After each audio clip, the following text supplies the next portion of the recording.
श्रीकामाख्या सम्पूर्णशरीरसञ्चलनस्तोत्रम्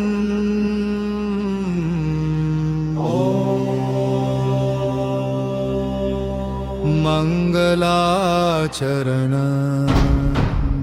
ॐ ह्रीं श्रीं कामाख्यायै नमः।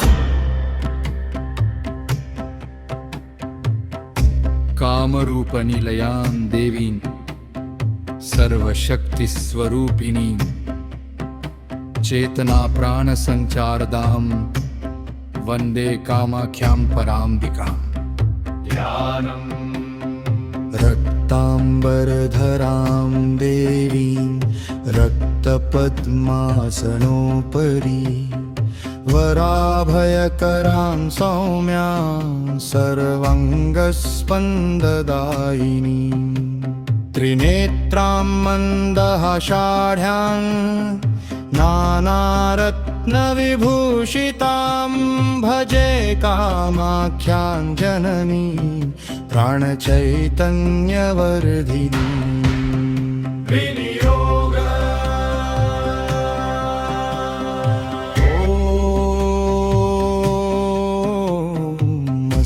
श्रीकामाख्या सम्पूर्णशरीरसञ्चलनस्तोत्रस्य परमशक्तिः ऋषिः अनुष्टुप् छन्दः। श्रीकामाख्या देवता बीजम् ह्रीं शक्तिः श्रीं कीलकम् सम्पूर्णशरीरसञ्चलनसिद्ध्यर्थे प्राणबलवृद्ध्यर्थे आरोग्यसमृद्ध्यर्थे भक्त्या जपे विनियोग ऋष्याविन्यास। ॐ परमशक्तये ऋषये नमः शिरसि अनुष्टुप् छन्दसे नमः मुखे श्रीकामाख्या देवताय नमः हृदि ऐं बीजाय नमः गुह्ये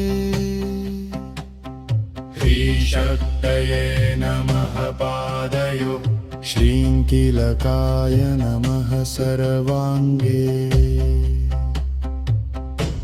करन्यास।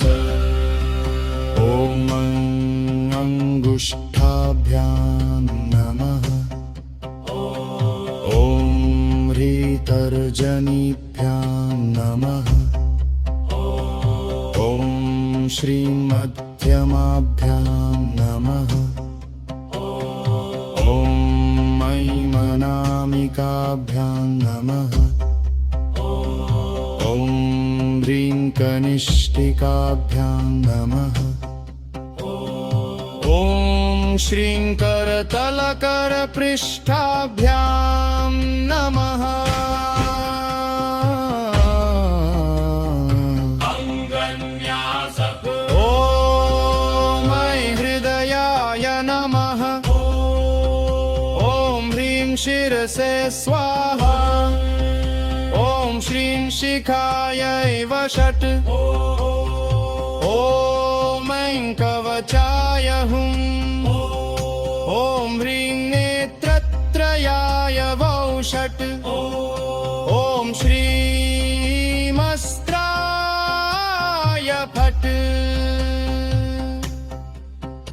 अर्गला कामाख्ये करुणापूर्णे देहि मे प्राणचेष्टितम् सर्वाङ्गेषु सदा शक्तिं प्रसादं कुरु पार्वती कीलकम् गुह्यशक्तिप्रबोधेन हृदयग्रन्थिभेदनम् त्वत्प्रसादान् महादेवी कीलकं विमलं भवेत्। कञ्जिका ऐं ह्रीं श्रीं कामाख्ये देवी प्रबोधय मम चेतसम् देह प्राणमनोबलं प्रस्फुरत्वनिशं शुभे स्तोत्रम् जय कामाख्ये जगन्माते प्राणधारिणी शाश्वती त्वदनुग्रहतो देहे सञ्चरोतु परागति तमेव रक्तसञ्चारं तमेव बलदायिनी तमेव चेतनारूपा तमेवाङ्गप्रवर्तिनी नाडीमार्गेषु ते शक्ति सदा दीप्यतु निर्मला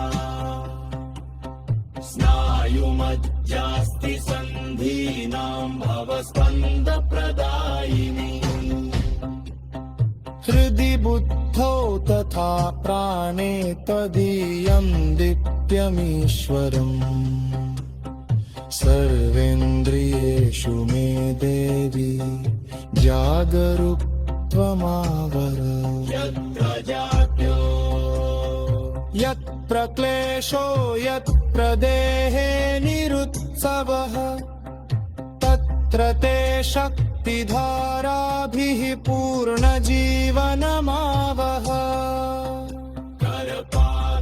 करपादमुखनेत्रेषु त्वदीयम् तेज उज्ज्वलम् सञ्चरत् सर्वदा माता आरोग्यं सुखमेव च वः श्रुति यच्छ्रद्धा पठेन्नित्यं कामाख्यास्तोत्रमुत्तमम् तस्य देहे सदा स्फूर्तित्राणशक्तिर्विवर्धते आरोग्यं बलमुत्साहं चिरं तिष्ठति सर्वदा कामाभ्या प्रीतिमाप्नोति शिवसायुज्यमश्नुते इति श्रीकामाख्या सम्पूर्णशरीरसञ्चलनस्तोत्रम्